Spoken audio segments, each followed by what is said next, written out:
Bam, we're live. Oh, that makes me nervous.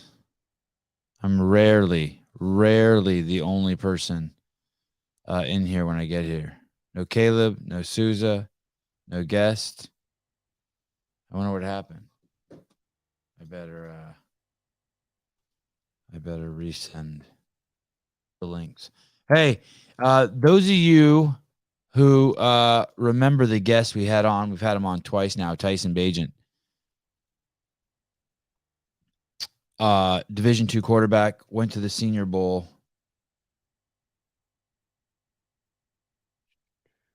I'm sending the link to everyone again. Maybe see why.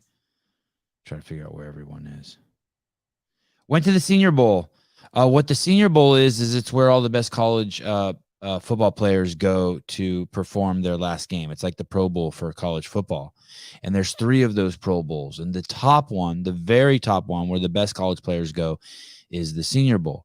And Tyson was invited there. Very rare that a Division II player would be invited there. Not only was he invited there, but he was voted by all of the other players as kind of their favorite player. He was like the cool guy there. So imagine that, of the 106 guys, 111 guys who went there. And the vast majority of them will end up going to the NFL. Like last year, it was 106 of the 111 were drafted to go to the NFL.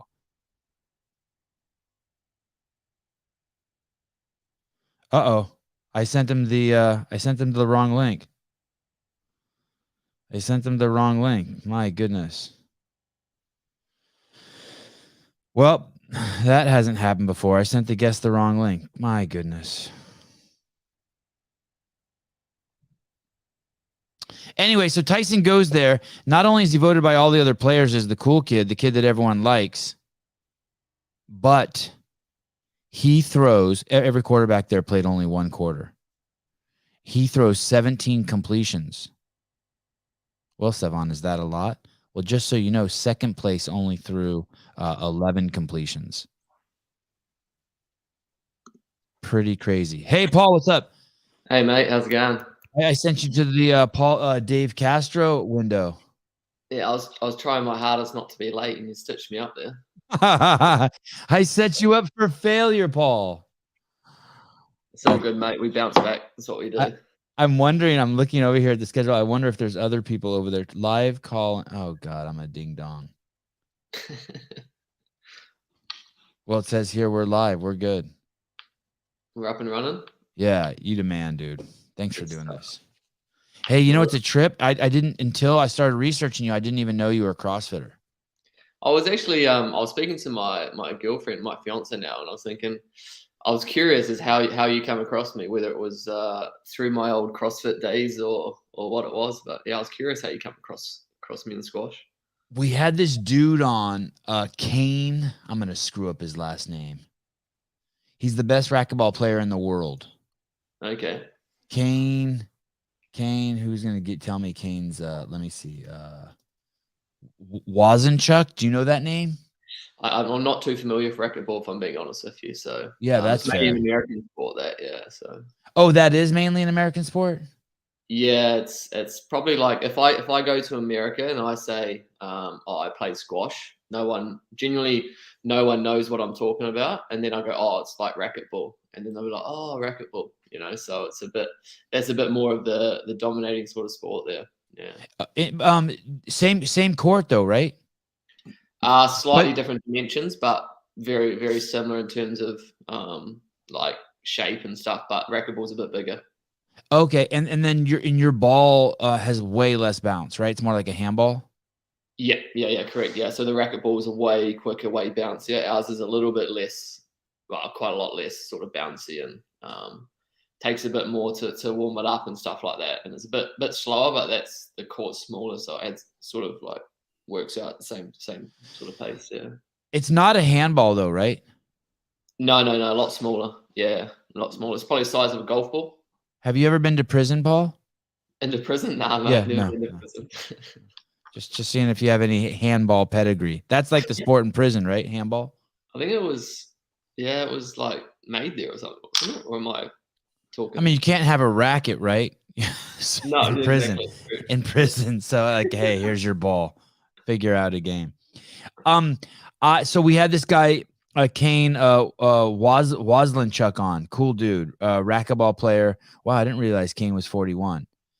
And we have a lot of interesting people parade through here. It's I'll interview anyone, and then someone's like, "Hey, dude, you got to see this guy, Paul Coll." Did I pronounce your last name right, Coll? Yeah, perfect, mate. Yeah. And so then I started looking at you, and I was like, "Oh yeah, this is going to be great if I could get this dude." And then I started watching all these videos on you on YouTube, and I'm like, "Oh my goodness, this guy's a CrossFitter." I hope you didn't dive too deep, mate. Some of those videos online make me cringe when I watch them back. Oh, they're great. I dove deep. They're great. Hey, man. Are you still CrossFitting? Not as much, no, because my CrossFitting days is when I was sort of breaking through on the squash scene. So I was playing a lot of tournaments, but I was playing like 1 or 2 matches per tournament, so it wasn't too draining on the mind or body. But now I'm making sort of semi-finals, finals quite regularly. It's my schedule's just too full, and so like what CrossFit's like. If you don't do it for 3-4 weeks and then you come back, your body just gets sore. And I was just finding the load was too much for doing my squash schedule and CrossFit, so I had to taper it back. So I haven't probably done it. I mean, I still do it if I'm in a good training block because I still love it. But yeah, I dropped all my Olympic lifting, all my gymnastics, and it's more just sort of like, my training between tournaments has calmed down quite a lot because my body just can't handle both of them. Yeah. How old are you? I'm 30 now. Yeah. Oh man, you're still young. I'm gonna be completely frank. I love CrossFit, but I saw you doing a snatch with great form. I think you were snatching 155, and then you lowered it to a hang snatch, and then did another snatch. And then in that same workout, I saw you doing muscle ups, and I'm like, man, I don't know. I don't know if I put my shoulders in those positions. I know someone's going to yell at me. No, it's great for you. But it would freak me out to have one of the best racket players in the world be tossing around those kind of weights in that kind of explosive dynamic range. Yeah, exactly. And that was sort of the younger self of me just enjoying it too much, and probably, I don't know. I felt like it was. I mean, you were strong. You're not even a big guy. You were strong, or you are strong. Yeah, I'm not as much anymore. I used to be quite strong when I was doing CrossFit, but I've dropped all that back. But it used to jack up my shoulders too much, especially my right shoulder. So I'd get a lot of like stiffness when I'm trying to swing through here, and that's why I sort of stopped also doing all of those overhead lifts and all my sort of muscle ups and stuff like that. Because it used to just jack up my right shoulder like crazy, especially all through here, and it would just tighten up my swing, which obviously when your swings your whole sport, it's no good. But yeah, I mean, Olympic lifting, it's very explosive, isn't it? So I was doing it for that. But you're probably right. Like putting your shoulders in those positions is not the most ideal thing to do, but it was fun. It was fun. And you were looking Jack too, like those crazy, you guys wear those crazy like Tour de France shirts like those like pinner guys wear, and you'd have titties in there. Like I would see you in interviews, I'm like, oh yeah, CrossFitter. Like your back's all swole. But you you did lose a lot of that muscle, because now when I see the more recent footage of you, you're looking more svelte again. You're like an ass and glutes and quads now, and calves. Yeah. I'm all lower half now. I'm yeah. completely from my chest up. I've just dropped a lot of weight. Yeah, a lot of muscle, which I don't always like, but it's part of the job. I think when I finish squash, I'll get back into some pretty good CrossFit. I mean, I loved it. I love the whole training side of it, community side of it. It was cool, man. Like for me to do training like that, and it was so fun. Like, to have fun aspect, and I loved it. So I'll be surprised if I didn't go back to it after squash, to be honest. You're in Amsterdam right now? Yeah, so I'm based out of Amsterdam. So just got back in from America a couple of days ago. Actually, we were playing in New York there, so that was pretty cool. So yeah, just flew in 2 days ago. So back here for a couple of weeks training. And what were you doing over here in the United States? We actually have a pretty cool tournament over there, man. It's you should Google it. It's called Tournament of Champions. It's in Grand Central Station. So they wow. Yeah. So they build Do a they court. build a mock course there, like in the? Yeah, so we're quite lucky. We got these courts made out of glass, and we just put them up anywhere we want, basically. So they put one up in the middle of Grand Central Station. So you got like, I don't know how many people go through there a day, 500,000 people going through there a day, and just the courts just bang up sitting in Vanderbilt Hall there. So it's pretty Dude, cool these tournament. images are crazy. Yeah. How did I not see this? This is nuts. It's okay. Yeah. Yeah. So we've got these big chandeliers above us, and you got people like walking through the front wall like crazy, you know. So it's great for the exposure of squash. It's a real cool atmosphere in that tournament. Yeah. This is the train station in New York. Yeah, bro. There's Vanderbilt Hall. So as you go into the main thing, that's literally just off to the right of Grand Central Station. Yeah. Wow, that's crazy. Yeah. Hey, so it says it's sponsored by JP Morgan. So you got some rich dude who loves squash who's like, all right, I'm bringing these guys. This is nothing. I'm bringing this sport to New York. Yeah, 100%. I think this is probably like the best tournament to sponsor for squash because like I said, they have I don't know how many people go through Grand Central a day, but I mean the foot traffic is nuts. Yeah. So they've got JP Morgan just plastered across the front of that, and you got all those people. So I mean that's like one of the most iconic sort of squash venues that we play in. So it's pretty cool, that man. It's a real buzzy experience when you're just walking through a train station and you've got train announcements going on, and you're just trying to play squash.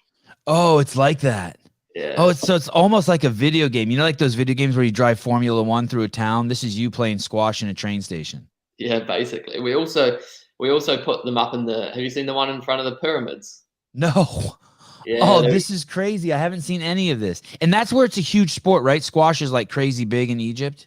Yeah, they have probably like 6, 7 out of the top 10, and we play there probably 5 times a year. And they put this one up in the middle of the desert, just in the pyramids are just in the background. And they so we just play in the middle of the desert, which is pretty wild because you get sand and dust and wind just hooning around on a court, which is not what we normally sort of play on. And do people complain about this, like the train station noises or the dust, or no? Like everyone knows, hey man, this is part of the scene. This is what we do. It's tough because I was in the final of this one this year, and this is nuts right here. By the way, this is crazy. Yeah, so basically one of the sort of a part of the court was basically unplayable, so I couldn't really into one corner. I was just slipping every rally, so because of sand. Sand, man, it was crazy. Like wind was just blowing up. You mentioned the sand's just like blowing around. So I was like slipping like crazy. My opponent was slipping too, so I couldn't really just say it was just me. But I mean that for the sport is so good. So you've almost got to just suck it up, and as long as I mean that comes to a point because you don't want to get injured. But I mean look how cool that is. That's insane, right? So hey, I saw in one of your games there's a guy that comes running out there with a I guess it's not a broom. It looks like he's drying the court. Yeah, so we sweat like crazy. It's pretty intense on there. So you normally have a court cleaner who just comes around and just gets like the droplets of sweat from the court because you'll slip. If you're going hard and you lunge and you slip on that, you're just asking for a hamstring injury. So in Egypt they could have a dude with the vacuum. Like you could get they should have Dyson as a sponsor, and like he just comes out there and like sucks up the dust in the corners. 100%, man. They have like in Egypt they do like a wet mop, so they wet the mop. So they'll in between games they'll go out and just wet the whole court and take up all the dust, and then obviously it's like 30 degrees there, so it dries in like 30 seconds. So that's how they solve that. But I like your thinking. Get Dyson in. Yeah, another sponsor, right? Yeah. Even if it doesn't work. Yeah. Hey, is that what's the integrity of those portable squash courts? Are they good? Are they just as good as the like the permanent ones? Like the for some, I mean, I'm going to say something so stupid here, but they're rigid. They're not all flimsy. They do them good. They're tight. They got the same bounce off the walls. You can run into them full speed, all that stuff. Yeah. So these courts here, the glass courts is what we call them. That's what, like all of our major events, we played on these. So we're actually, as pros, we prefer to play on these because we're used to them. So these are like the best courts out there. Yeah. So they're pretty thick glass. But that's what we play on every major. So we actually prefer to play on these courts rather than traditional courts. Yeah. Someone just said, let me see this. Brandon Waddell.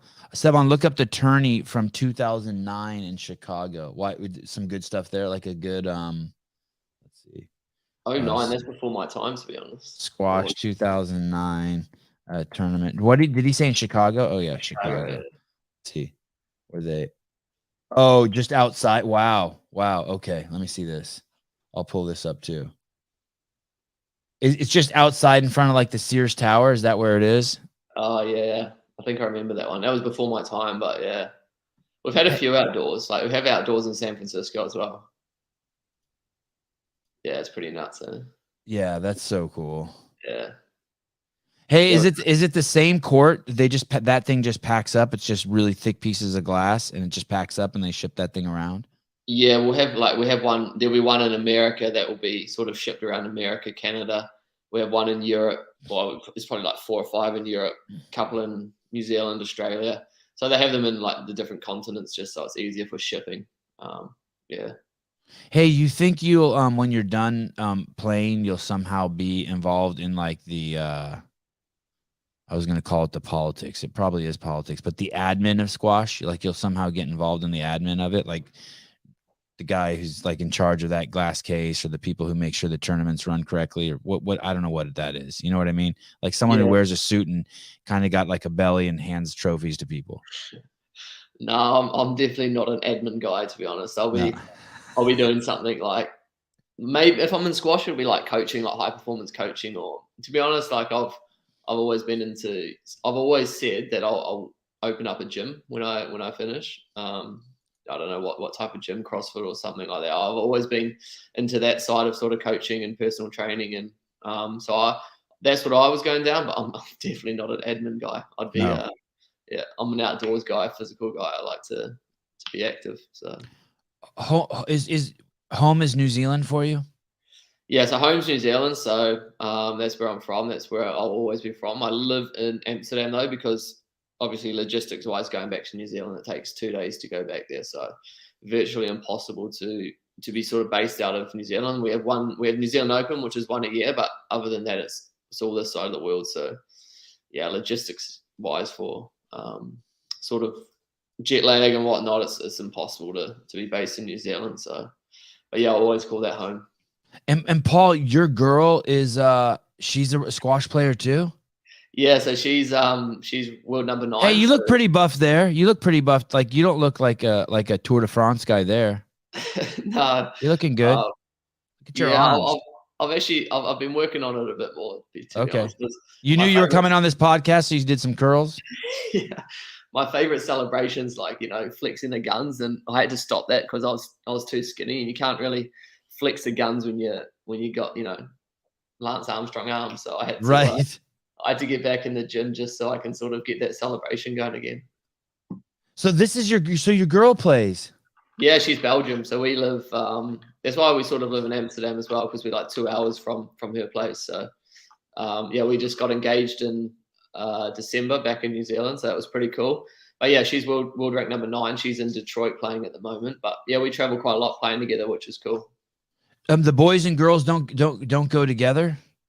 For the majors, we do. Yeah, so she was in New York as well, playing in the train station there. But like there's a smaller event, what we call sort of like silver level tournaments and gold level tournaments. Quite often, you'll just have a women's or just have a men's sort of event. So, but all the majors are equal prize money, which is quite cool for New Zealand. It's equal prize money in the majors, and yeah, they normally run them together at the same time. I think there's only one major that's different.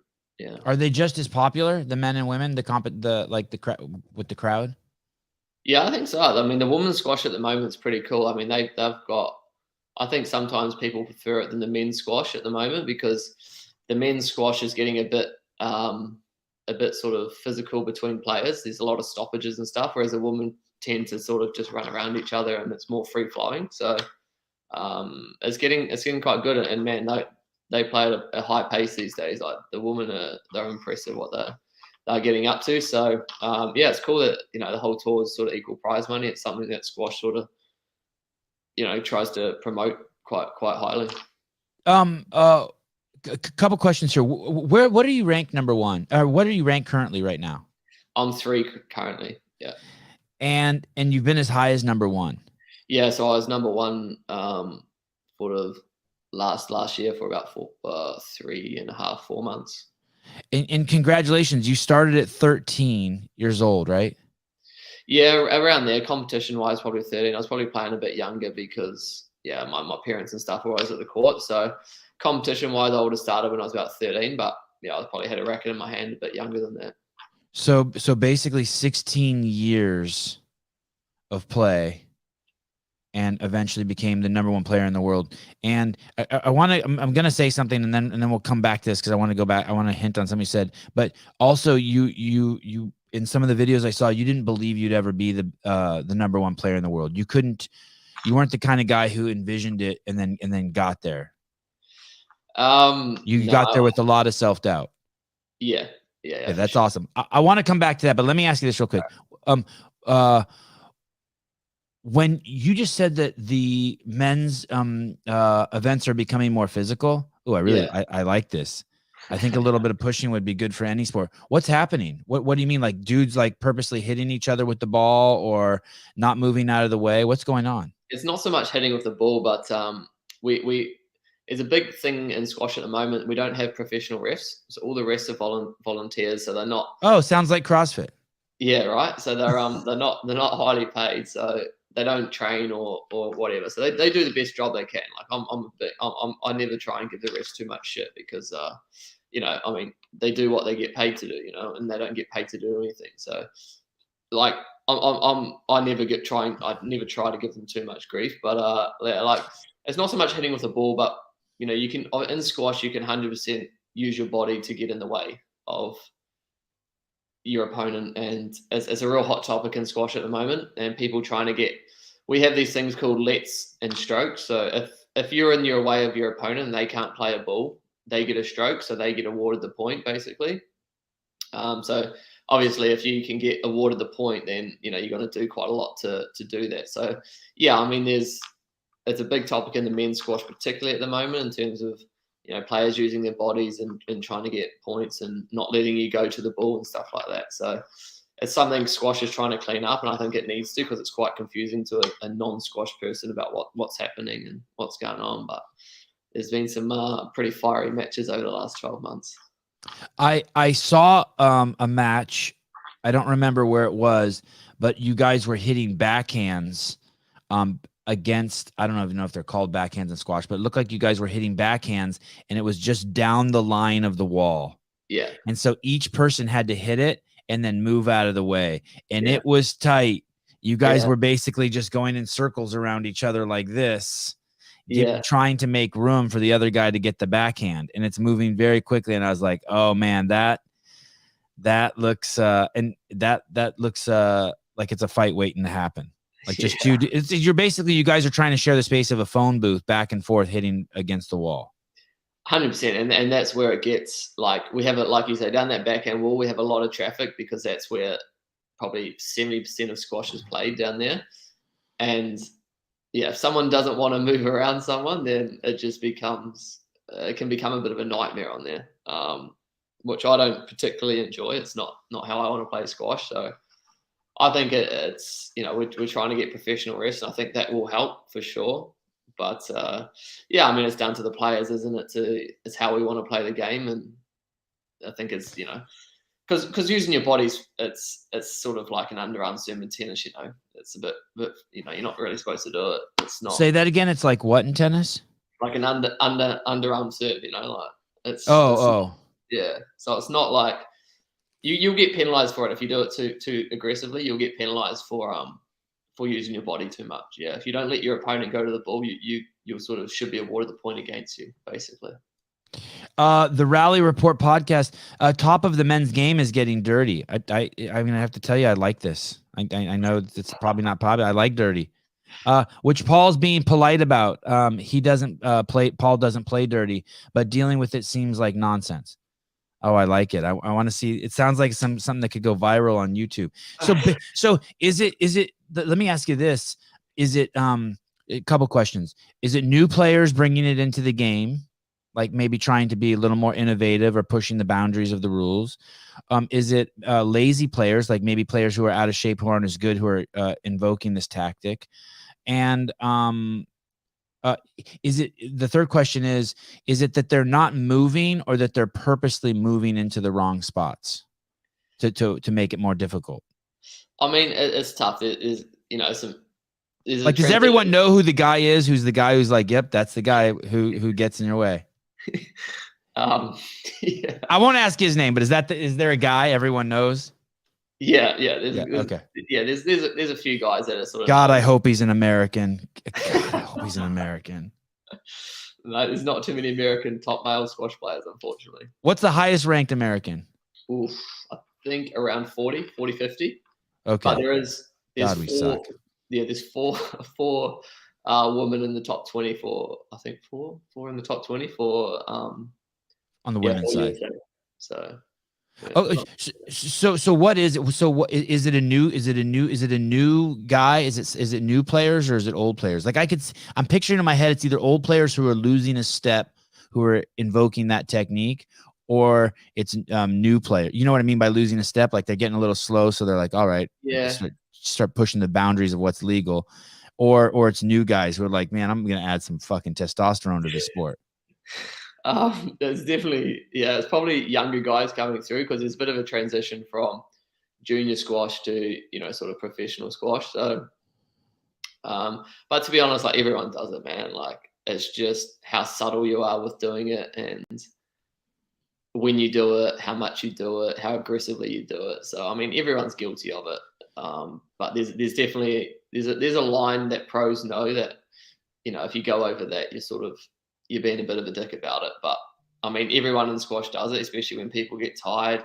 People don't do it on purpose as well, because obviously when you get tired, you're not moving as quick. So then there's just going to be interference no matter what, because I mean, it's an intense sport. We go over 100 minutes sometimes.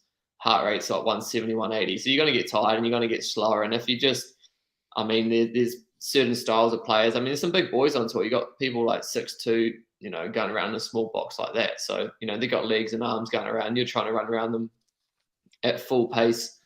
So, I mean, there's accidental contact as well, and there's people look for it. I mean, to be honest, it comes down to the players. Every player can do it. Every player can play how they want to play. But to me, it's a fine line in squash, and it can turn a match pretty ugly pretty quick.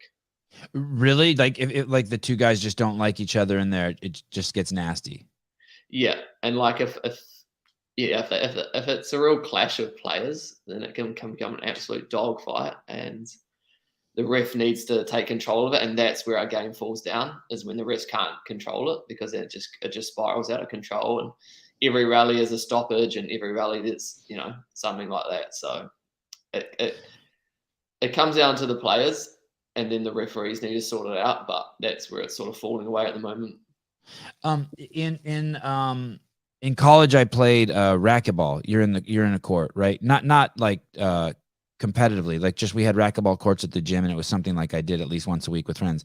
And over those 4 years that I was in college, all three of my buddies stopped playing with me. Two of them said I was too intense, and they didn't like me in there. And one of them, we just in racquetball, if the guy's standing in front of you, and he would be in front of me, and I hit him once, and then he hit me, and then I hit him, and it really hurts to get hit, right? Dude, you see the bruises from those balls, man. It is savage. Like, is it like that in squash too? If you get hit, it hurts really bad. Oh yeah, and you get these bruises. Like, it starts white, then it goes red, and then you get this big black like. Oh, I never had one of those. Mate, mine just stings so bad. Does someone get hit in every game in squash? No. The pros don't hit each other. Holy smokes! Yeah. Holy smokes! Yeah. I mean, that ball's traveling like 150 kilometers. Yeah, so it's funny because it gets these like rings on it. Yeah.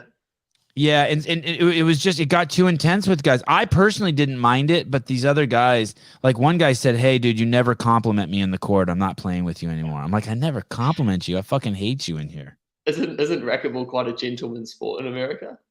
I don't know. You know what's weird about racket sports, Paul? There's a lot of like fat old guys who play racket sports, and like you see them like hobble up to the court, and then they play tennis or racquetball. I haven't seen too much squash, and they move like amazing in there. Yeah. And then the second they walk out, they're like broken again. And I'm like, do you see that in squash too? Sometimes like you go to squash courts and you're like, how is this old guy going to play? And then he gets in there and he can play. And then, for sure. and then he comes out and he's got his walker again. You're like, what? It's racket sports are so weird. And old people can really play them for a long time.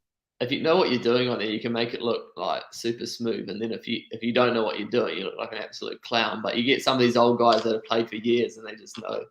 They know how to move. They know where to move, and then they look like super smooth on there. So I quite like watching those guys because they clearly know what they're doing, and they make the game look super easy.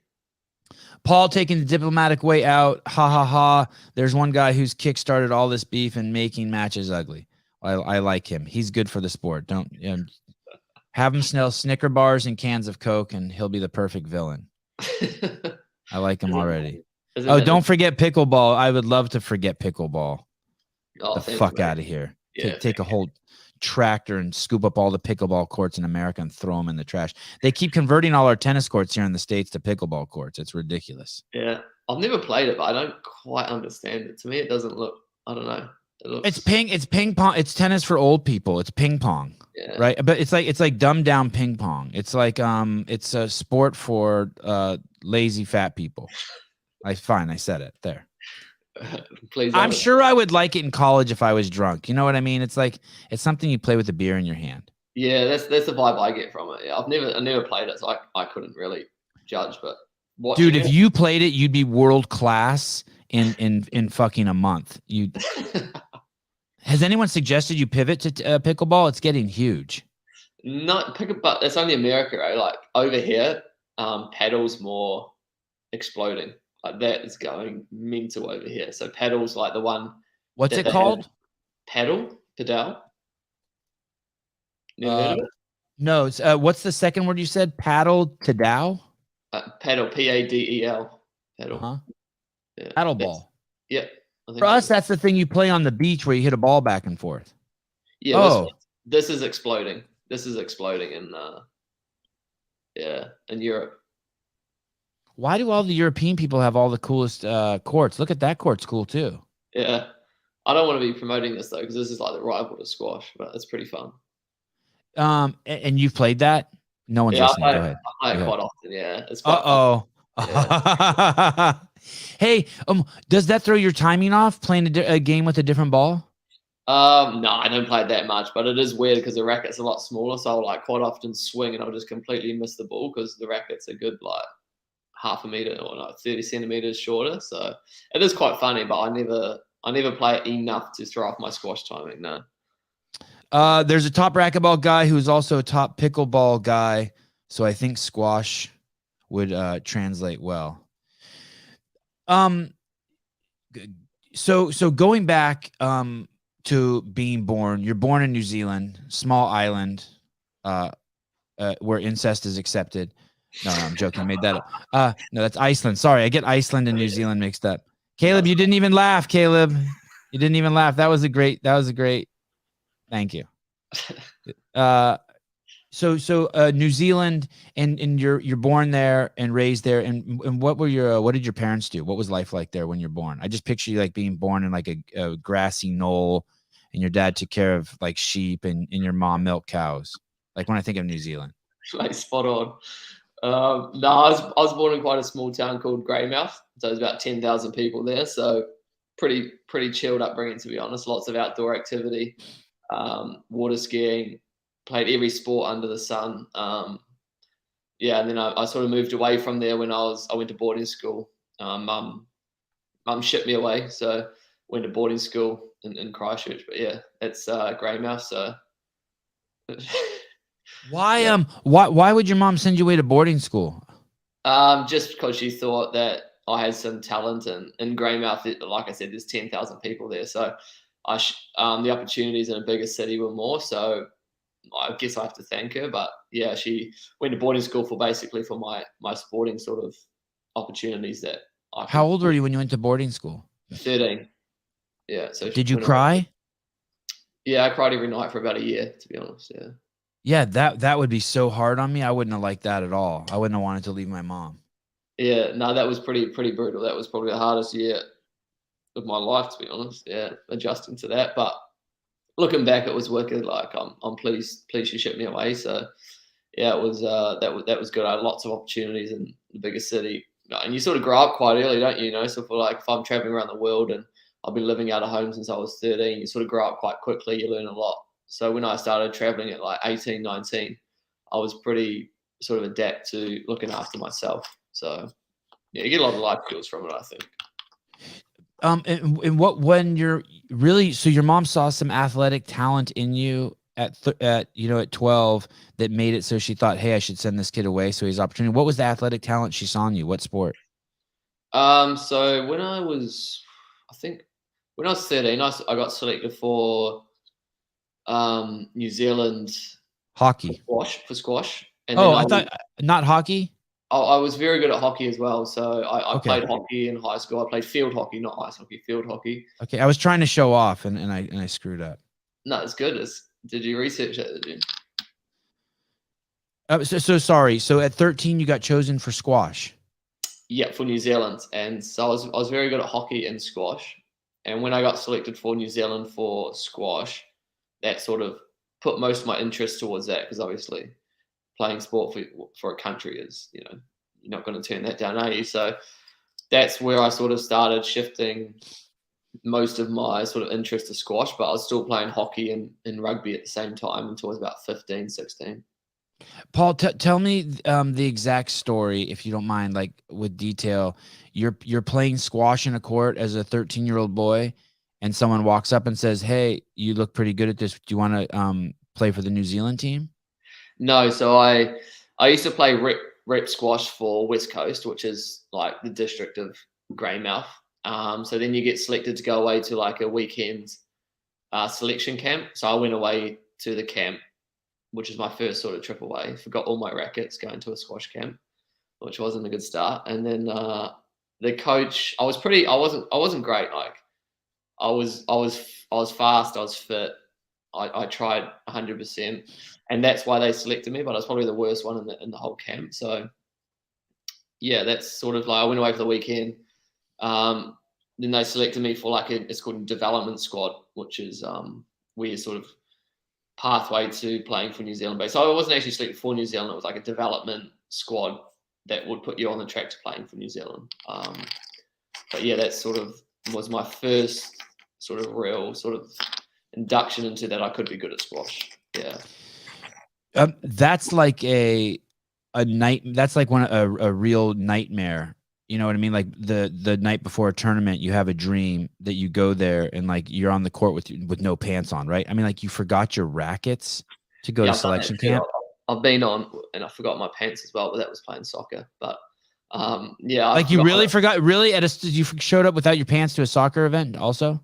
Yeah, played half a game in my undies. Yeah, and then Mum went and got me my shorts. Oh, that's awesome. Yeah, I'm selling myself pretty well here, aren't I? Hey, does that haunt you forever? Like that, forgetting your rackets, going to that camp, like did that give you like some crazy OCD that you still have today? Like you put your racket in your bag, and then as you go to the car, you zip your bag open again to look to make sure your racket's in there? Exactly. Honestly, the amount of times if I'm going to a match, the amount of times I check my rackets and my shoes now, which I guess is a good thing because it'd be a lot worse now if I forgot my rackets to a match. But yeah, I check them probably 4 or 5 times before I actually leave to the court. Yeah, one time I was riding a motorcycle and I was wearing a backpack and I forgot to zip it shut, and it kind of ruined motorcycle riding for me, because every time I would get on my motorcycle, I'd have to I would literally stop, pull over at a gas station or something and check my backpack to make sure it was zipped shut. And it was always was, but just that one time just screws you up. It does, doesn't it? Like if it's bad enough, you'll never forget it. It'll give you bloody nightmares forever. So at 13, boy, man, in this current climate, man, I could never send my 13-year-old boy away. There's too much weird shit going on in the world. Well, at least I don't know how it is in New Zealand, but we got some weirdos here in the United States. You can't leave your kids Yeah. alone. To be honest, I spent a lot of time in America, and it's completely different to growing up in New Zealand. Yeah, in terms of You guys keep your bathrooms separate, or is it like here where the dudes are now allowed to go into the girls' bathroom? we have different bathrooms. Yeah, it's Yeah, separate. that's cool. Keep that. Try to keep that. Try to keep that. We don't got that here anymore. We don't have that. And our prisons, they're letting the dudes go into the girls' prisons. Jeez, that's really. And guess what's happening? Right. Yeah, You don't even have to say it out loud. It's exactly what's happening. I don't. Yeah, that. Interesting logic, that one. Because they don't want to be rude to anyone. Jeez, I mean, it's getting crazy here, buddy. I mean, the logic in that just seems a bit odd to me. But you know what is cool is yesterday they just voted. I guess in the House, our politicians voted, and we are now going to allow people who aren't vaccinated into the country. So I think we're like one of the last countries to do that. So now, yeah, I was going to say I thought that was already happened, but is that? No, all the other countries have already allowed it to happen. Like I think your country, Australia, UK, Canada, all the other countries, but we were the last one. So now Djokovic, the tennis player, can now come here and play in the US Open. Of course, yeah. Yeah, I sort of forgotten about all that, to be honest. I obviously got my vaccinations, but it was just so I can travel, basically, make it easier. But by the way, every Republican voted to open the country, and every Democrat except 7 wanted to keep it closed, even though we know the vaccine doesn't work and it hurts people. So just make a note of that next time you go to your voting station, you jackasses. You spent 3 years away from during COVID. You weren't in New Zealand. Where were you? You got isolated somewhere else. 3 years away from your family. 3.5 years. Yeah, I couldn't go back. So I was living in Amsterdam. Normally I go back once or twice a year to New Zealand, just to obviously see family and so I couldn't go back for 3.5 years, and then a lot went on in that time for me as well. In that 3.5 years, obviously getting to number one, winning a few majors and stuff like that. So it was it was pretty tough for me, because obviously you want to go back and celebrate those sort of things with family and friends and that. So yeah, obviously I couldn't go back for 3.5 years, so it was tough.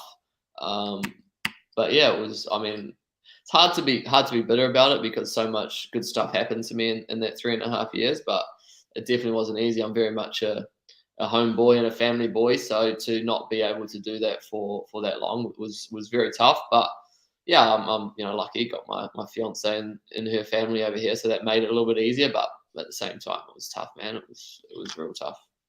I hate the thought of you being told you can't go home. Yeah, or if you want to go home, you got to spend 2 weeks in a hotel. Yeah, all that. I hate all that stuff. Yeah, that was a hard thing. I think that's a lot of people in New Zealand also were told they can't leave. So it was like people wanting to leave, people wanting to go back. So I mean, the government was under complete fire, because that lasted for way too long, in my opinion. But good. I hope all those people fucking get shipped to Indonesia. Go rule that country. What do you think about the fact that you weren't that good at 13? Do you think that that's what made you that good? Someone was just proposing that idea to me the other day, that the kids who are really good early on don't end up becoming the best in the world, that it's really the people who have to work for it. Do you have thoughts on that? Yeah, I mean, you obviously get both. Like I was very much not. I was a talented kid. Like I'm not saying I was crap, but I didn't specify early into one sport. So like I said, until I was 16, I was playing squash, rugby, hockey. So I sort of learned how to, I was very aware of how to use my body in terms of adapting to all different sports. And you obviously get those ones though that specify early, and then they just become like legends of the sport. Sort of like a Djokovic or a Tiger Woods or something like that. So you do get those guys that just dominate from when they were freaking 8 years old, 10 years old. But yeah, I mean, I think it's like I had to work a lot out, and I had to make a lot of sacrifices in terms of moving away from my family and trying to work out how to be the thing. So I feel like I've got a very, very good understanding of how to be a squash player and what to do. Like I think I could be a good coach because I had to work out how to do it so much. Whereas I think people who are good from when they're young, they don't understand how they're so good. If that makes sense, they don't understand like completely what they're doing. It's just almost second nature to them. But I mean, like I said, I played all different sports until I was 16. And when I was 16, that's when I made the first New Zealand team, not the training squad, but the actual team. And then we were going away to World Juniors. So I had to train twice a day for that. So I just couldn't keep my commitments to my other sports and teams. So I had to do that. Yeah. I like you with long hair, by the way. The longer your hair, I like you better with long hair. Yeah. Yeah. That was a COVID experiment, that one. Just my opinion. Probably doesn't hurt. Short. Hey, you said something so interesting right there.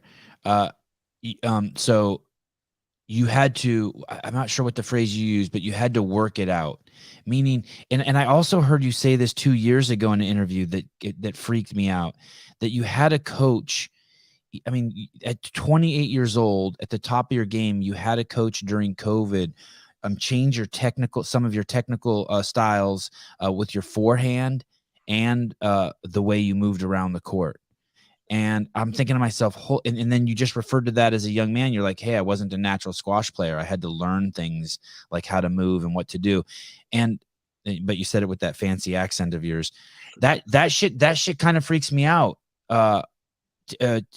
Tampering with things like your forehand at 28 years old. It's mate, I'm still doing it, honestly. I don't get off on competition with other people. Like if you say, oh, this guy wants to beat you up, I'm like, it doesn't, that rivalry doesn't really spark me up. What gets me going is like feeling that I'm getting better in myself. So competing with myself or trying to improve myself. So like even today, even when I was number one in the world, I was still, man, it's annoying sometimes because I'm just constantly like tampering with my swing. I'm trying new things. I'm doing all this. Sometimes they work, sometimes they don't work, but that's what gets me sort of like, excited about squash, and it's sort of like improving myself rather than I couldn't give a shit if, about rivalries and stuff like that. It's not what gets me going. So it's that whole thing. And when I met this coach, I probably wasn't a very good shot player or ball control. It was all about fitness for me. And he turned that fitness and my speed and that into like a real more of an attacking squash player. I still rely a lot on my fitness, and that's my base strength. I'll never go away from that. But I got a lot more weapons and a lot more attacks, and that's what sort of got me. That's what propelled me up the ranks. So, but yeah, like I said, man, I just love that whole aspect about competing with yourself, trying to get better. I think that's why I love CrossFit, because you're just constantly trying to beat your own times. You're just going harder. It's all mental, and I love that side of it, to be honest. And whatever I do, I play a lot of golf, and that's the same thing. I'm just constantly I'm on YouTube trying to work out how my swing goes, and I just get obsessed with that whole technical and improvement side of it. Can you give me an example in squash of something that you would tweak? Would it be actually like how you hold the racket, where you put your pointer finger, where you put your back foot? Like, can you give me any example? Yeah, all of that. So we changed my grip, so it went from. Oh my God, I don't approve. This is too scary. You change your grip at 28? Yeah, not massively. Like I moved, so my thumb was, where's my camera? My thumb was like there, and I just moved it up the shaft, so it's like next to my index finger. So I'm holding it more like a pencil rather than like a fully closed grip. So that just sort of loosened off my grip pressure, because I always held the racket too hard, and that sort of was a way that I couldn't really hold it hard if my sort of my finger and thumb were in like a pencil sort of more grip. So we changed that. We changed my movement. So yeah, you can see my like a lot looser at my finger up top there. Hey, and I guess if there's any time a safe time to do it, it was during COVID, right? When competitions, you got more practice time and less competition. To be honest, that grip change was right before a major. Oh God, this is getting crazy. I was with my coach for a week, and then I went to the British Open, which is one of the biggest tournaments in squash, and I won that for the first time. And with your new grip, grip. Yeah, mate, I'll try something. I think I remember I'll put something into my game without even trying. It doesn't affect me, to be honest. Like I remember before the quarterfinal of the Windy City Open, it's another major quarterfinal. Randomly, just changed something on my backhand, and I played one of my best ever matches. I think there's a lot of pressure on it, and I just felt right, so I changed it and went into it. It's probably not advised, but I can't get it out of my head. So once something's in my head, I've got to try it, and if it feels right, I'll just put it into my match straight away. My kid's tennis coach, my kids just that's all we do. My kids don't like go to school. All they do is just tennis, skateboarding, jiu-jitsu, piano, math, reading, repeat, just all day. That's all we do. Train CrossFit. Like there's never like a time where they don't go to school. I'm with them all the time, right? And they don't have, I never have seen any like raw talent in the kids. It's just hard work, right? They're little. My wife's a Jew and I'm an Armenian. I'm 5'5". You know what I mean? I'm just a hairy dude with a big nose. But they're good at what they do, right? Because they spend an hour doing all of these things every single day, and they're little kids, and everywhere they go, people are in awe by them. But it's just, it kind of reminds me of what you said. Like you're just putting in the work. You're just putting in the work. Like, you started squash late, but you're just putting in the work. You weren't the best player, maybe even the worst player on the team, right? You were saying as a young kid. Yeah, I've seen you actually. I follow you on Instagram. Actually, I've seen your kids. They're little dudes, man. I love it. They just everything. Yeah. And the tennis player told me this, and this is what's interesting about you picking up squash at 13. He said he has always putting me in my place. I'm like, damn, my kids are the greatest, and except if there's no Indian kids or Asian kids here, my kids are going to dominate. And I just say that shit to make him uncomfortable, right? Because race is such a weird topic to talk about. And he goes, listen, you can't know if a kid's good really until they're 13. And I go, why is that? He goes, because at 13, something happens to the mind, and most kids, their ego will turn on, and instead of trying to get better, they just want to start winning. Yeah. And I was like, holy shit, that's interesting, because my kid really doesn't care so much about winning yet.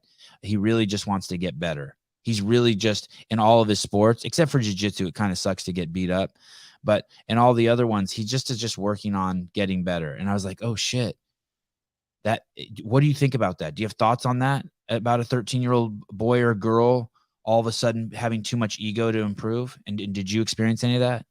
100%. And that's something when I look back on, I actually wish, like I was very good at like trying to improve and do that, but I wish I wasn't so focused on results when I was younger, because, oh man, when I used to lose a match, I used to be an absolute nightmare for mum and dad and whatever. I used to just have fits, sulk, do whatever. And I wouldn't, you obviously don't learn when you're in those sort of states. You're just sort of blocking out basically a trauma that happened to you. So you're not learning from that experience, And I sort of wish I wasn't like that, and I wasn't so result based when I was younger. I mean, in saying that, like I worked hard and I improved and worked on my fitness, but I do think I would have probably got better if I didn't have that ego and I didn't have that so result based mindset, and I was more about just enjoying it and learning and just doing it when I was a kid, rather than trying to win titles, trying to win all this. Because I mean, really, I don't even remember the losses now that I used to cry about. So the irrelevance of it now is just like, and how much pain it caused me when I was a kid is just, it's stupid. How do you think that the people around you should have handled that? They should have like hit you. Stop feeling sorry for yourself, or I'm gonna hit you. No, what worked is there's one time I don't know, I chucked my racket. I was being like a little brat on court, but mum videoed it and she showed me the video. Oh, dude, I was so embarrassed. I couldn't believe that's what I looked like on court. And so it was that whole self-reflection, seeing it from another person's eyes. I was like, dude, I'm not doing that again. And that was like a bit of an eye-opener, how much of a twat I looked like on court when I was throwing my racket and crying and stuff like that. So that was hey, that's brilliant. Yeah, like it changed me completely. I was like, I can't believe that's what I look like. I was somewhere with my kids one time, and I can't remember what they were doing, and I just turned to them. I go, hey, dude, I want everyone to think that I'm the greatest parent ever, and when you act like this, no one's gonna fucking think that. And then so flash forward a month, and I was somewhere with my kids, and I yelled at them, and I think we were in the car or something, and the windows were down, and my kid goes, "Hey, the people in the car can hear you yelling at me, and they're not going to think you're the greatest parent ever." They flipped the script on me. I was like, "Oh shit." Your kids are quite smart by the sound of it as well. Well, the thing is, the more crafty you get with them, the more crafty they get back, right? Yeah. They're like, it's not a bad life skill to have if you're teaching them that. yeah. So I like that. I'm going to use that. I think that's really because then the parent doesn't. Your mom did. How did she film it? Did she have it? Did phones have video cameras back then, or how did she film it? Do you remember? No, it was more. I think it was more like filmed by a camera, and she sort of got the snippet of it or whatever. She sort of somehow got. I don't know because like you say, there wasn't the phones there as these days. Did she know what she was doing when she did that to you? I think so. I'm not entirely sure, but I just It's brilliant, dude. It's brilliant because then you don't have to say anything. No, exactly. Like it's like I just shut up and that was it. I was like, oh wow, like so that was probably like the most eye-opening way to do it to me because it was just embarrassing. Yeah. And I've also heard you say though that in some tournament you took second place, and it was all your kindness and happiness for the guy was all fake. I mean, I'm paraphrasing, but basically you just wanted to fucking cry. Like you hated it. You absolutely hated it. Yeah, I think that's again when I was a junior. Like I used to just, it's the worst feeling, isn't it? When you're second and you got to sort of like smile and do all the polite stuff and you just don't want to be there at all. But I have no idea. I've always been too much of a pussy to compete at anything. So I have no idea what you're talking about. I can only imagine. Yeah, I mean that's the hardest when you got to smile and do all the interviews afterwards when you just had a loss. I think that's some of the hardest stuff in sport. Like to be that perfect sort of image after a match. That's what I find the toughest. But I guess that's part of it, isn't it? It's part of being an athlete. It's part of being a sports person. So, at 26 or 27, you're a young, strong, virile man. You have your whole life ahead of you. You've been playing squash for 13 years, and you hadn't been ranked number 1 yet in the world. Were you ever like go to bed at night and be like, dude, what am I doing? Like, what the fuck am I doing with my life? Like, I'm never going to be number 1. These fucking Egyptian guys are so fucking good. They came out of the womb with the fucking racket. I'm screwed. Like, what am I doing? I'm just going to go back to New Zealand, get a herd of sheep, and just chill. Dude, heaps of times, man. Like, honestly. But then, saying that from my perspective, like I was always told I could be like a top 20 player at best, So when someone said that to you at top 20 at best, that's the line. Yeah, they said you got potential to be top 20. I was like, oh shit. Is that, bro? I mean, that's cool when you're 13. That sucks when you're 13 years when you're 26, right? Yeah. So I was stoked. So and then you get you got potential to be top 10. So I mean, my whole career I've sort of like just kept doing better. So for me it was easy because people thought I was going to be top 20. So when I got top 20 at like, I don't know, 24, 25, 25, I can't even remember.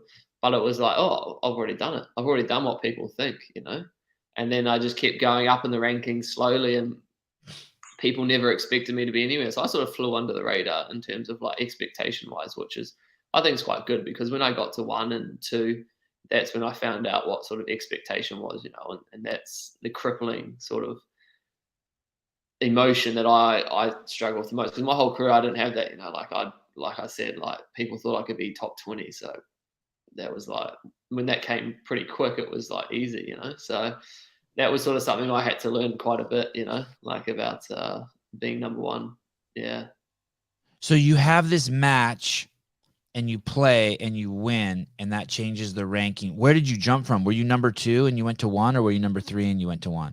No, I was number 2 for quite a few months, probably 6 months, I think. And then because it was tough, because I was playing pretty well and I was winning quite a few tournaments, but it was just on the back end of COVID. So all of our ranking points normally fall off after a year, but because of COVID, they froze the rankings basically, or your points stayed on for like 2 years. So we never really moved anywhere in the rankings. Then all of a sudden, it happened quite quickly for me because everyone's points started dropping off. I had quite a few good points going on. So it all happened quite quick, quicker than I thought. I thought I'd have to keep winning for like another 6 months, but it all happened quite quickly. So it was, looking back, it was probably quite good because obviously when you're trying to get to number one, there's a load of pressure on it. So for it to happen quite quickly, I didn't really get time to sort of think about it too much, which was actually quite good for me. And I think. And you said it was crippling being like emotionally crippling being number one. Is that the word you phrase? Weird, not being number one, man. Not being number one. Number one, I was having the best time of my life, man. I like it. I like it. I was meeting Carlos Sainz, F1 driver. I was becoming. Oh yeah, I saw that picture. That's crazy. Yeah. I was becoming friends with All Blacks, like all these famous people, man. People were giving me stuff. People were just doing everything. So I was. Yeah, nice, Caleb. Nice, Caleb. Yeah, yeah. So, dude, that car doesn't even look real. That car doesn't even look real. Dude, they're insane. Yeah, so I was having all these cool experiences, man. I was just on top of, I was having the best time of my life. But then it was sort of when I dropped back to number two, I started feeling quite a bit of pressure because I thought all this stuff was gonna I wasn't gonna have all these experiences again, and I wanted to get back to one. I wanted all that, So when I got back to that, when I dropped back to two, sorry, that was when I sort of was struggling a bit in terms of pressure wise, and probably had. I also, I was getting quite tired mentally. I was, if I had a loss, I was having to take like 5-6 days off because I was sort of struggling with the mental side of it and getting tired and stuff. So it was quite a sort of learning experience. It was a tough 6 months back into last year. I also hadn't had an off season for like 2 years, so I was mentally and physically getting pretty tired. I was getting all these niggles and stuff, and it was just a hard period for me personally, to be honest. Yeah. Two questions. What was the 21 and 22 season compacted? I've heard you say that in some other interviews because of COVID. Was it or COVID response? Were those two seasons pushed up against each other, and that's why you had to play so much? Yeah. So. Well, it was like because people couldn't have tournaments for like a year, of course, due to people not being able to go into countries and all that sort of crap. And then all of a sudden, everyone could have a tournament. So everyone wanted to have their tournament. So we were just playing like through our off season. We played July. We had World Champs, which is normally our off season. August we had British Open, which is normally in May.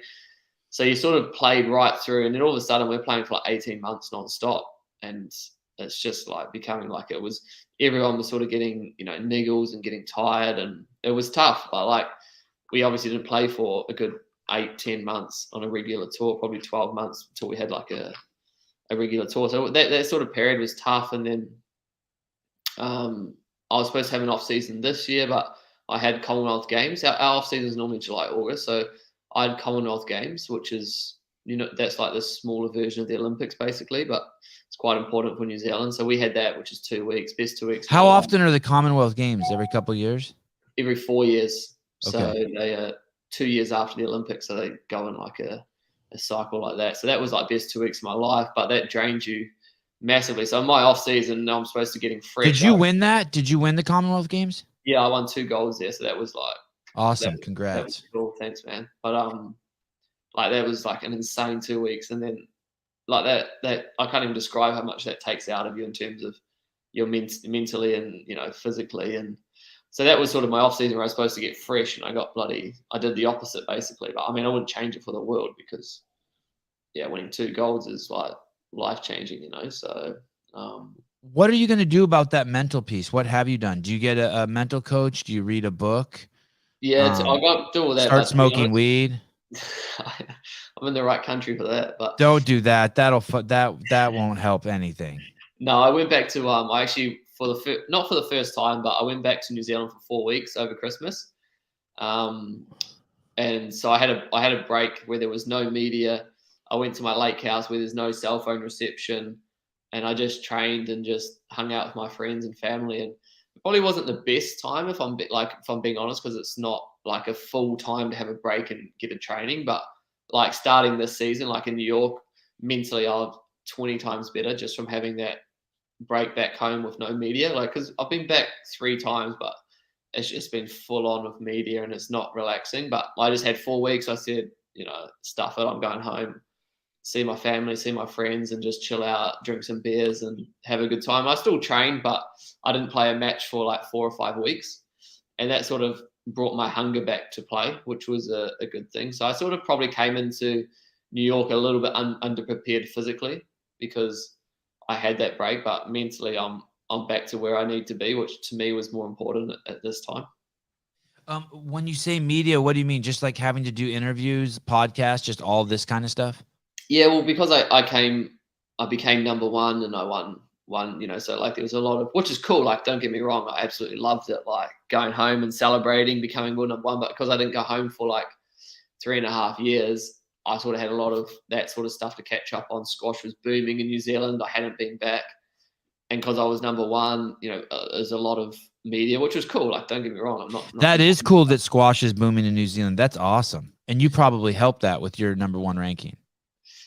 Yeah, I mean, I think so. I hope so that it sort of, sparks some sort of young guys to come through. But it's cool. It was cool to go back and experience it, but it was full on. It's probably the most media I've ever had in my life. So that, again, was quite changed. Like, I had to get used to that and work out how to deal with that as well. But again, it was cool, man. Like I said, I was mixing with some pretty cool people. So I was loving it.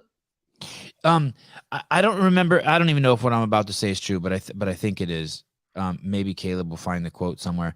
But someone was asking Serena Williams if she could beat a certain male tennis player, and she said, "Hey, the men are so good at tennis that we're not even really playing the same sport." Like, and this is arguably, some people will say she's the greatest athlete who ever lived.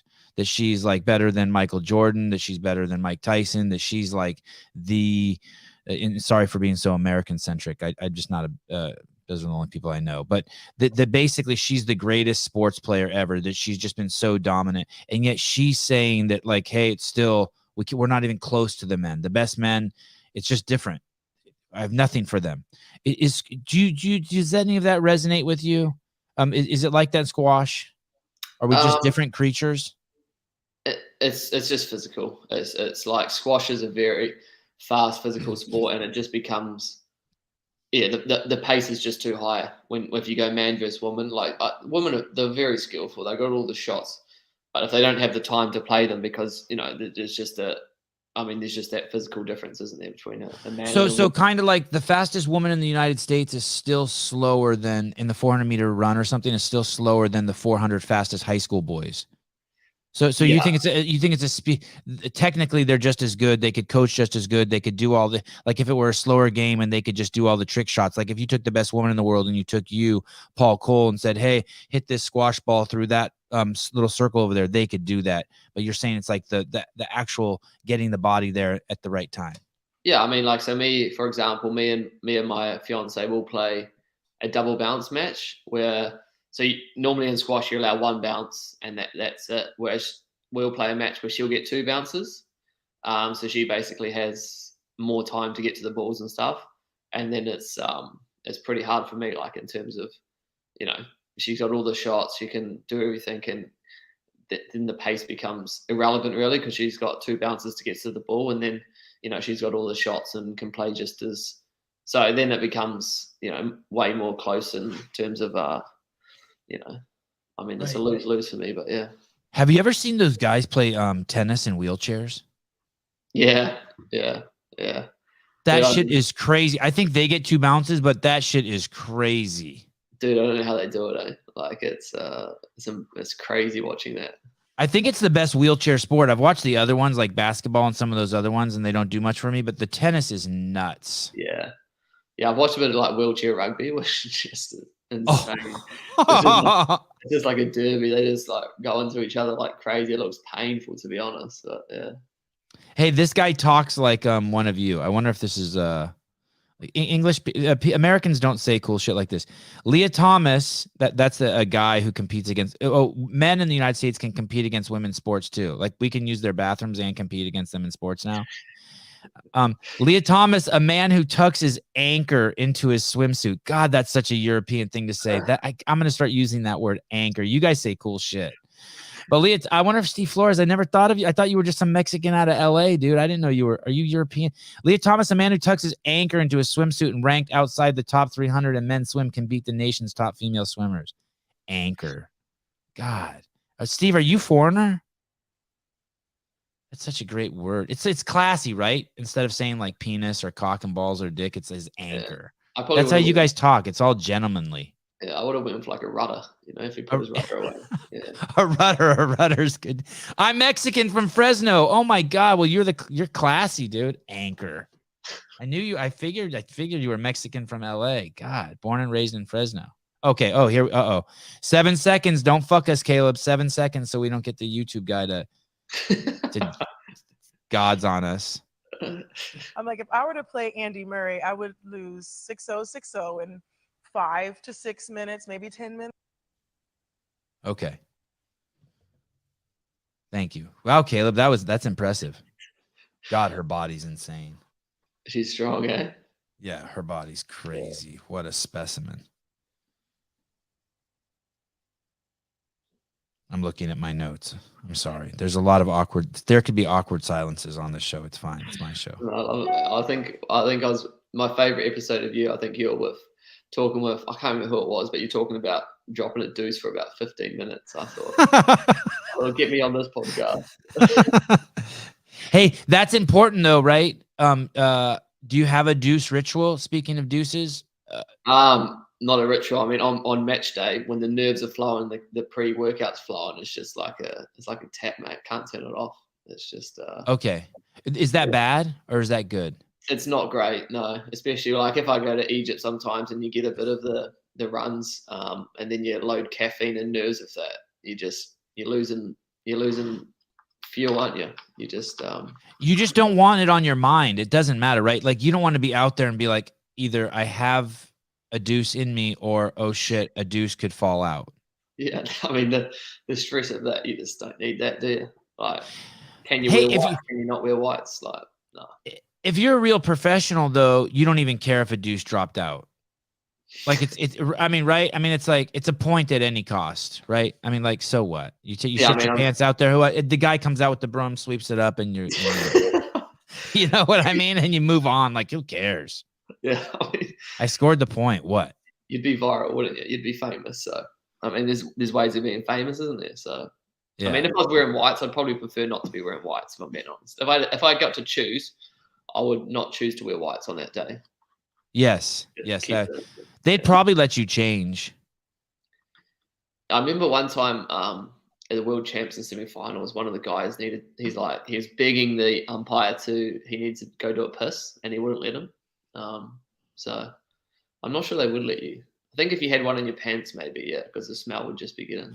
Wait, the guy on the court told the umpire, I have to pee. Yeah, he's like, I have to use the bathroom. And this is like mid game, right? So he's like, no, you have to wait till at the end. If we get 2 minutes between sets. So he's like, no, you can't go. You have to use the 2 minutes in between. So. Oh, okay. In tennis, that's a problem in tennis. The guys will take bathroom breaks and not come back. Yeah, but they play for something like stupid, like 5 hours, don't they? Yeah, that's true. Yeah. Steve Flores back in the chat. Seven, I heard a guy who does Ironman triathlon shits himself mid-ride, 112 miles, nothing new. Yeah, I know. I at the CrossFit Games this year, I think Nick Matthews dropped a deuce in his pants. He said he dropped a little nugget in there. Yeah? Yeah, when he's doing the sandbag. Yeah, those boys are pushing their bodies like crazy, aren't they? Yeah, if you can pick a 250-pound bag off the ground in front of a crowd of people and throw it on your shoulder, a little deuce in the pants is fine. Yeah, exactly. Just a little small. Why are I'm gonna ask you this question. What about do you use toe spacers? No, I don't. No, because I've sort of been toying with those, like and like the whole. But then obviously, if I go too wide in my feet, then when I'm jamming them into a squash shoe, they're just going to be super uncomfortable. So I spoke to my trainer about it, and he sort of advised me against it because I mean I play in squash shoes. I can't not play in squash shoes, and if my feet are too wide all of a sudden, and then I'm sort of jamming them into a squash shoe, it's just going to be uncomfortable. So. What is a squash shoe? So you don't. I love a really wide shoe, but I'm not an athlete. You want but my foot moves around in my shoe. You don't want that. You want immediate response from your shoe, so your shoe has to be tight. Yeah, so I just started using Adidas, and they are genuinely a wider shoe, which is good because you want to be quite stable on the squash court, obviously. But I had to go down half a size because I just can't stand any sort of movement forward or back or left, right. If I have any bit of movement, it's just I can't, because we're going quite quick and we have to stop all of a sudden. And if you've got like a slight bit of movement in the shoe, then you're Hey, so when you're done playing the game, are you just like is that one of the first things you do is take your shoes off? Oh, those green ones are nice. Yeah, those old school ones, those. Yeah, those are dope. Yeah. So do you take your shoes off the second you're done? Yeah, it's like one of the best feelings. Yeah, because your feet just get, especially if we're playing like outdoors in Egypt where it's like 30 degrees. Yeah. The floor's heating up all day as well, so your feet just become like so hot. And like if you have a hard match, you know when you go in like the spa and you come out and your feet are like, your skin's like looks like it's like old because you've been in there. Yeah, so pruny. We call it pruny. Yeah. So like I have some matches where I sweat that much in my shoes that my feet end up all pruny and it's disgusting. Yeah. So you can't get this man some Nano 2s. I never thought you can't, because the split second that your foot would move in a shoe could be the difference between getting to the shot in time. It's more about like the stability. So if you're flying in there and you're actually doing the splits and you've got to stop, and if you move like in a centimeter, whatever, if you move, then your whole body tenses up. You're not like, there's no way that so if you move like a fraction like that, you're just cooked, like your whole body. That's not you, is it? That's not you, is it? Yeah, that's me about 6-7 years ago. Oh my God. Yeah. Are like, when you look at that, are you like, I'm not even that flexible. I don't even know how I did that. Dude, I can't, if you want me to do that now, I can't do that. Like, that's game time shit. That's crazy. That's adrenaline. That's what that is. Yeah. Magnus Holmgren, will Team New Zealand beat the USA again in America's Cup, according to Paul? Yeah, I think we will. Yeah. We've always got it in us. We've got that small country in us. Are the Americans just not that good too? No, I mean that sport's like so technical, isn't it? There's so much. Oh, money. That's the boat sport. Yeah, America's Cup. The big yachts and stuff. Yeah. Yeah, who gives a shit about that? That's out of our pay grade, Magnus. We don't know. I don't understand that. It's like one of those sports that's like built on money, isn't it? Built on technology. So going back to that self-belief thing, did you ever trip that, like, when you think of other people, I mean, you were the number 1 player just a little while ago. You're the number 3 in the world right now. Do you trip on yourself, like on your confidence? Tell me about not believing in yourself. Or is that not even the right phrase? Don't let me put words in your mouth. I apologize. I would no. I know what you mean. I mean, it's like, I just saw you in that interview where you just couldn't, like, you just didn't believe it. I definitely, like, if I go on a squash court, I believe I can beat anyone. Like, right. It's not, I've put in so much work that I know I can beat anyone. But if you asked me when I was 22 if I thought I could be number 1 in the world, the answer was going to be no. Like, I wasn't even number 1 in New Zealand, So, like, to comprehend being number 1 in the world 8 years later or 10 years later, like, it was tough, because I was never I was playing World Juniors. I was top 64, the World Junior champs, So, and the guy who I can compete with for number 1, he was number 1 in the world, So, like, when I say that, I mean, like, my whole career, like, I was never tipped to be there, and I personally didn't think I could probably get to number 1. But if you ask me now, if I go on court, I believe I can beat anyone. There's no. I mean, in the past, is it even more than believe? Like, when you go out there, are you just planning on beating people? Like, even if you went on the court with the number 1 guy in the world, is it like, yep, I'm gonna beat him? Yeah, well, I mean, I've done everything to know how to beat him, and then it just comes down to execution. I've got a game plan. I've probably got a game plan for every player inside the top 20 that I'd play. So I know exactly how to beat everyone. and it just comes down to execution on the day. So, I don't leave a stone that's not unturned in terms of my preparation. I feel like I'm prepared for every tournament, the best of my ability, and game plan for everyone. My coach is very good at game plan, so I feel like we tactically know exactly what we want to do, and that's what gives you confidence. If you know that you've done everything you can to beat someone, that gives you a lot of confidence in itself, I think. What's a good age for a what age do you retire? I'd say 35.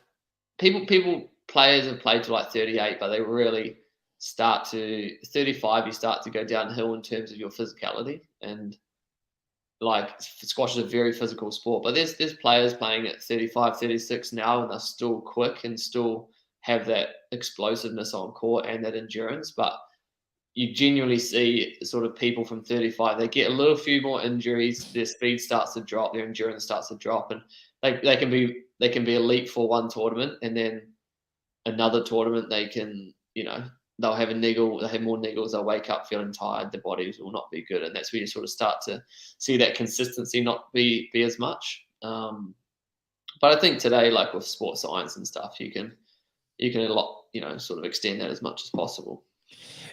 Do you remember there being a shift in your mindset at like any specific day or a moment where you're like, holy shit, I can really beat anyone. I'm really like at the top of the game. Like Paul on all cylinders is the guy. I think it probably started when I was working with my new coach, like I was saying, and when I really started understanding the game, and I started seeing the game very differently in terms of what my opponent does and where I can expose them, and then also having the ability to expose them, like having every shot in the book. And okay, if I need to play to some guy's forehand, I'm very confident that my forehand's just as good as my backhand.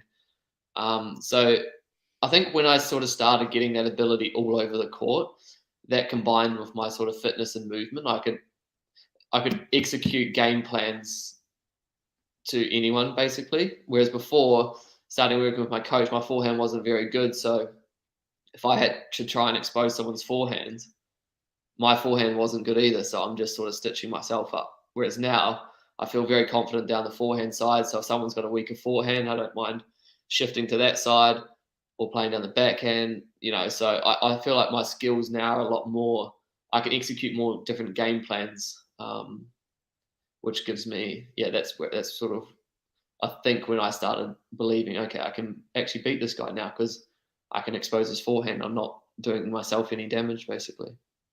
When you say you started thinking about it differently or started adding pieces to it, is there any example you could give us?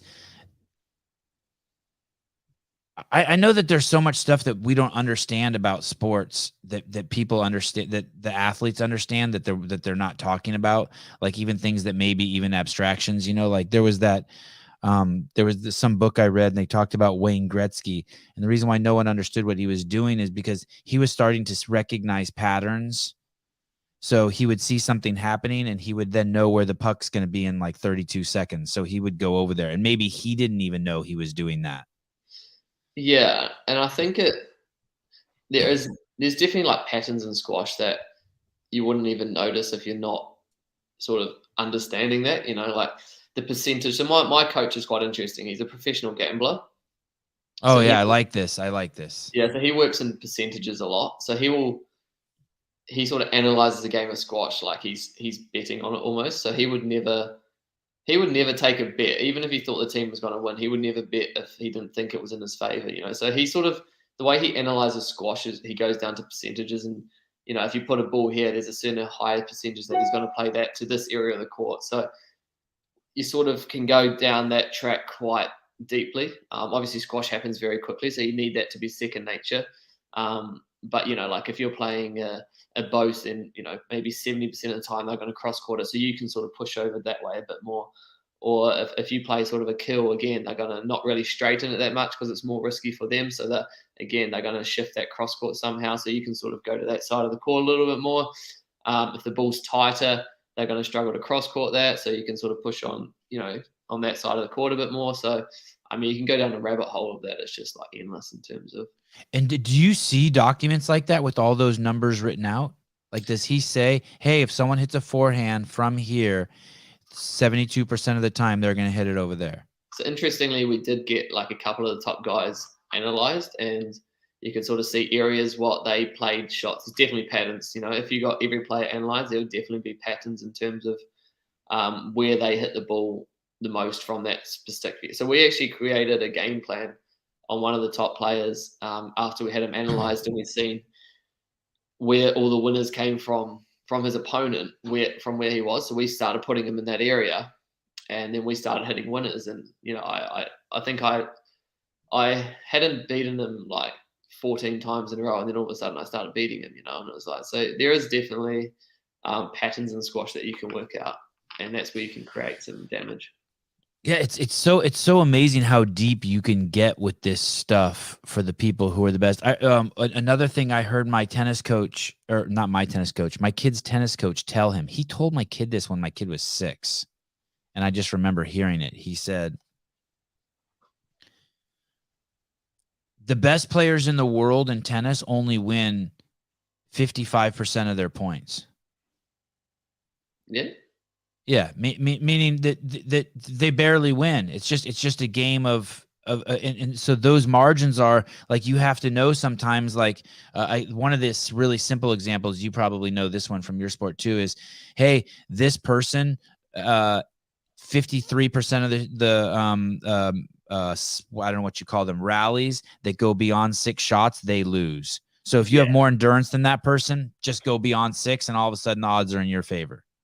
Yeah, exactly. That comes down a lot to me because like my fitness is my strength. So Yeah, you know, I try and like make the rallies longer. And if I get stuck into a lot of short rallies, then it generally doesn't go in my favor. So that's where a lot of that sort of stats comes in. And I think it's in every sport, isn't it?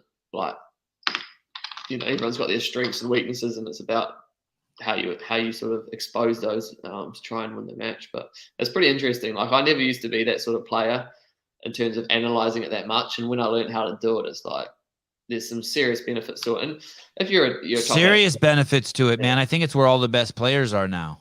I think you have to. Well, you're searching for those small percentages, aren't you? When you're at the top, you know, you're sort of trying to find 1% here, 1% there, and that's one of the easiest ways to do it, I think, because it's already there. It's not like something that you need to learn how to do. You just sort of need the information, basically. So I've heard people say that these racket sports, tennis, squash, racquetball, are the hardest mental sports in the world, and that people don't realize it. And these are the 2 reasons I heard. One, and you know, of course, I know some people are like, fuck that. How about boxing? Yeah, okay, fine, you win. But basically, the 2 things with tennis is you're out there all by yourself. There's no or squash. You're out there by yourself. And then the second thing to get your head wrapped around is, if you're out there, you can still win. Meaning there's no time domain. You're down. What do you guys play to? 11 or 14 or 15? What do you play to? we play to 11, best of 5 sets, and each set's to 11 points. Right. So if it's do you guys have if it's 7-0, is the game over? Is there a kill like that? No, but I mean, it's very hard to come back from 7 love, but yeah. Right. But basically the mental piece is, if you're down 10 love and you're out there, you can still win. And that's what makes it mentally just a fucking nightmare for guys. You're alone, and if you're out there, you have to always know, hey, I can win. I'm still out here. Yeah. That's definitely, I think, where you get it from. Like, if you're out there and people don't understand, and they say, oh, why didn't you do this? And it's like, well, my mind was just going at 1,000,000 miles an hour. Everything was just unraveling super fast. And some things that sound easiest when you're in that sort of zone is just like the hardest thing. So I mean, people say that, that squash is like 80%, 90% mental. Like, that's at the top. It's all mental. It's all working out how to stay calm, how to, deal with being tired, making the right decisions still. So, I mean, a lot of my training these days goes into, like trying different stuff, trying to work on my mind. So when I'm under pressure, that I'm still thinking clearly. And I do a lot of stuff to try and, I do a lot of stuff that scares me now. So when I go play squash, okay, it's actually not that scary. It's just a game of squash, So that's sort of what I've been going down in terms of my mental training, is to try and do a lot of that sort of stuff. So when I get into squash, it doesn't scare me. It's just a game of squash. Yeah, I don't think people like me can even comprehend, because I don't have any competitive really experience. But just now when you said it, the thought of being out there playing squash in front of people, and if my brain were to start up, that sounds terrifying. And are you ever like, what the fuck? Do you ever like talk to yourself out there? You're like, what the fuck are you doing? Shut up. I'm about to play squash. I'll talk to you later. Shut the fuck up. Yeah, it's more trying to stay in the present, trying to, like, I'll probably between every rally, I'll say sort of stuff to myself. It might be different, but it's something that just sort of keeps me thinking, about squash rather than about what is going on, what's on the line for squash. Because over the last 12 months, I've had so much go on the line in terms of rankings and stuff. So it's been quite hard to block out that external noise and just focus on the game. So I'll sort of say between every rally, I'll say something that'll just focus me in on where we are and what exact point we're on. But it becomes a real mental test when you're sort of competing. And it all happens very quickly. Like squash, you can lose points very quickly, and if you're mentally not there, you can lose a game, and all of a sudden everything's just running away from you, and you're by yourself, and somehow you've got to like get it all back together under like the biggest pressure you've ever faced. So it's a cool test, though. I love the whole mental side of it. When is your next big match? So we go to Egypt on March the 2nd. So obviously that's the Lions Den for us. We go to Egypt and compete against all those guys that they dominate in squash. Squash is massive in Egypt, so it's cool to go to, but it's tough. But it's cool to go to because everyone knows squash and you're quite famous and you get a lot of attention and stuff. So it's pretty cool, but it's tough to compete there. And where do we watch it? Is it live on YouTube or? So sometimes Facebook has the odd live match, but they have a website called Squash TV. So it's just where you sort of sign up, and I can't remember how much it is. But yeah, they stream everything through there. All the majors they stream through there. What's the biggest squash YouTube station? Is there like squash pundits? You know how like, I don't know if you know, but like sometimes I'll have guys on this show and we'll just like talk shit about CrossFit. Not sometimes, often. Like the Open's coming and I'll parade a bunch of guys through here and we'll talk shit about the workouts. We'll talk shit about the athletes. We'll talk shit about the refs. You know what I mean? And people love that shit. And there's people who do that for golf who are killing it.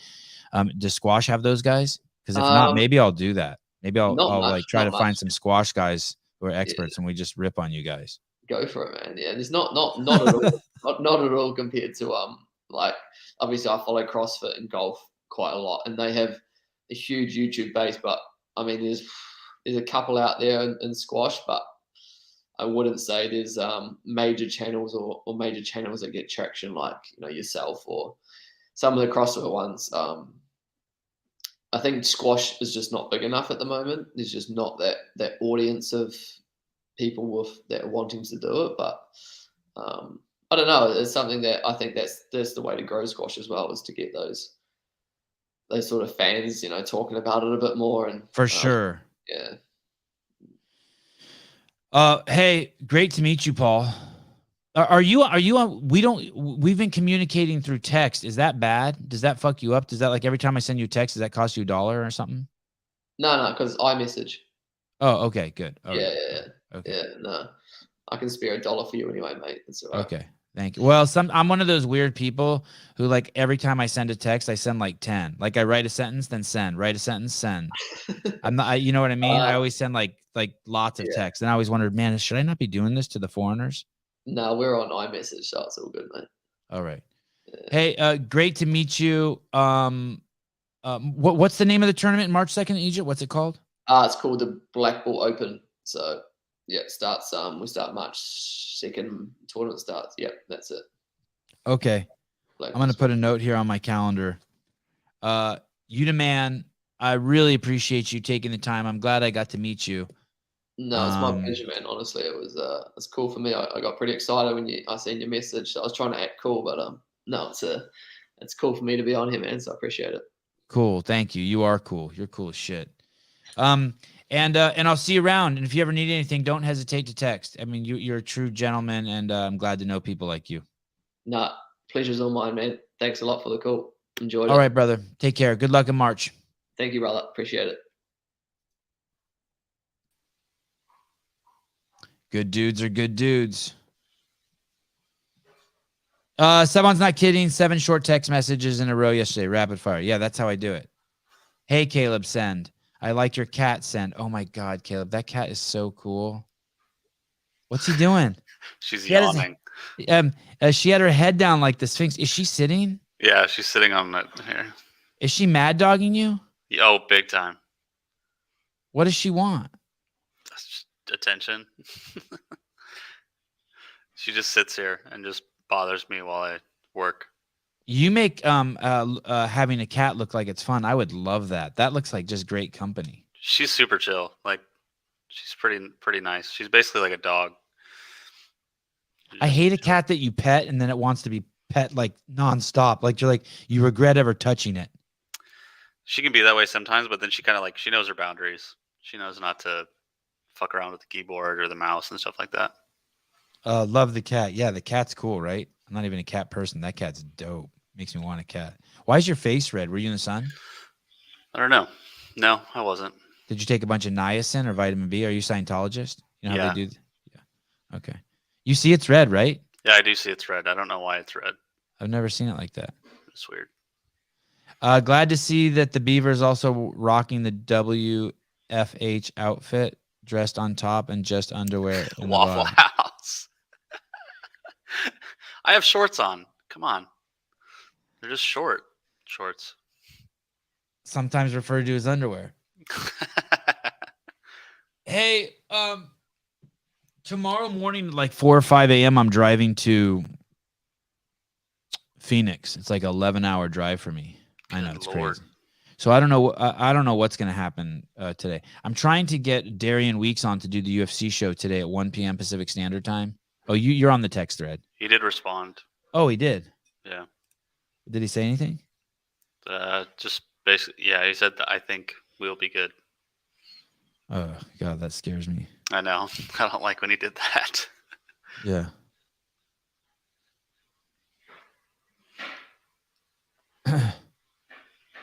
So you're going to be on the road all day tomorrow? Oh, I just got some good news. Yeah. So, and then I'm going to be on the road for 10 days. Either way, I'll stay very close to you and Sousa through text. I'll keep you posted. Sounds good. All right. We'll be around. So unfortunately, we had to move Ronnie Teasdale. We had to move Raw, which really sucks because I really wanted to hang out with him tomorrow. I was kind of looking forward to that. Yeah, he's cool. He's easy, right? Super interesting dude. All right. My office smells like this soap now. Really? Yeah. The bomb soap from. Have you used it yet? No. Actually, maybe I'll take one on the road with me. Darian is a good dude. He's dope, isn't he? I know. He's so dope. I really like Darian. I'm lucky I got to meet him. Caleb, did Sevan give you the tracking number for the new microphone? No, I haven't sent him a new microphone yet. Good. Nice. That's passive aggressive, Hector. By the way, Hector, I've been watching your workout videos. You're killing it, dude. Congrats. Dude, that video he made yesterday, really cool. Yeah, you look strong too, dude. And dope. you're moving good. Congrats. Oh my goodness. Started reading Seafried, Cancers and Metabolic Disease. Oh my God, dude. Are you crazy, Jeff? I cannot. That book is like way over my head. That is a hard book to read. But also, you spent $149 on it, right? Unless you get it on Audible, I think. I think Audible is like $8. But if you want like a hardcover, yeah, if you wanted a hardcover, it was like $100-something. It was crazy. Yeah, I don't know what the ingredients are on this. I actually am I've been texting with Dale to find out what the ingredients are, and he's like, "What ingredients are you afraid of?" I'm like, "I don't know. I just shit my wife my wife has just really come up against soap lately." All right. Love you guys. That was a great show. I really like that dude, Paul. I'd hang with that dude for sure. Super chill. Yep. And I will see you guys tomorrow sometime. Maybe it's gonna be a late night show tomorrow. I don't know how we're gonna do it, or maybe later today. I just got a text and it says, "Hi, Michael. I've just sent you an important email regarding your green card." Well, thank God I'm not Michael. Did you hear it come in the text? Yeah. Hey, dude, every day PayPal or Amazon or Apple sends me a text now telling me that my account's been compromised. I'm like, go fuck yourself. I bet it has. Yeah, right. Thank you. Pretty sure Doc Spartan uses all natural ingredients. Okay. Corey Leonard, Hector is on a journey we are all invested in, not just because he's one of us, because he's a human who is showing he's in control of his life. Booyah, Kasha. Word. All right, guys. See you guys soon. I don't want to leave because I feel like it's going to be like 24 hours till I see you guys again, but I got to. Hector, Trinta, thanks for the support, guys. Are the Hillers going to take over the show again? I guess I could do that. I guess I could ask Andrew to take it over. That would be cool. To do a show with Caleb. All right. Bye-bye. Hey, where were you, Caleb, last time that they took over the show? Oh, it was probably some fucked. It was at night. It was like some weird time zone for you, right? Yeah, I think it was like 2 a.m. or something. Okay.